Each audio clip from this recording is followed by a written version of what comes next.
Ah, Horimiya! Yes, as I always say, it's so good to just read a good chapter of Horimiya. And this chapter does not disappoint, man! Got a little bit of a longer chapter than normal of Horimiya. It's a lot longer, about like 28 to 30 something pages. And this chapter was to die for. For one reason, the final page alone, if I thought this chapter was bad, okay, let's just put this in perspective. If I thought this chapter was bad, which I don't, but if I thought this chapter was bad, that final page with Miyamura just licking Hori's finger, I'm like, yo. As you know, I'm a sucker for romance, and seeing that shit, I'm like, yo. My Hori x Miyamura moments. Just too good. That's just too fucking good. When I see that shit, I'm like, yes! Yes! That's why I love this series. That's why I read it. I read it for the romance. And seeing that, it's just so cute. I mean, it is so cute. Like, the conversation in this chapter was so cute.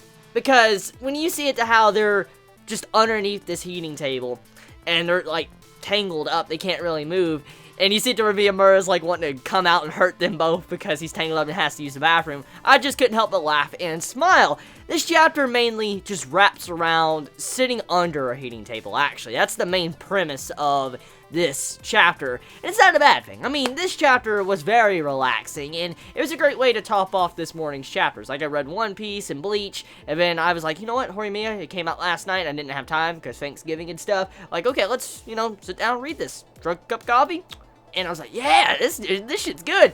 It sucks, though, because Horimiya, it only comes out once a month. I really wish this was a weekly series, because it's always so fun to read each month, and even though it had extra pages, it just felt so short to me, because I enjoyed it that much. But, getting into some of the dialogue, though, when you had the conversation between Hori and Miyamura, I love the chemistry between them. The chemistry is just so on point. Like, when you saw it to where Miyamura was talking about, like, your fingernails are going to go orange, and then, she was eating these oranges and stuff, and he was talking about her. Eventually, she looked at her fingernails, they were kind of orange.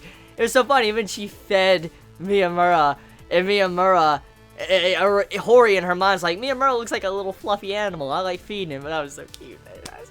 That's just so cute. Oh, yes, I'm a sucker. I'm a sucker for this romance. I'm such a sucker, but that was so good. Just gives me a nice, good smile. It just gives me such a good smile when I see stuff like that.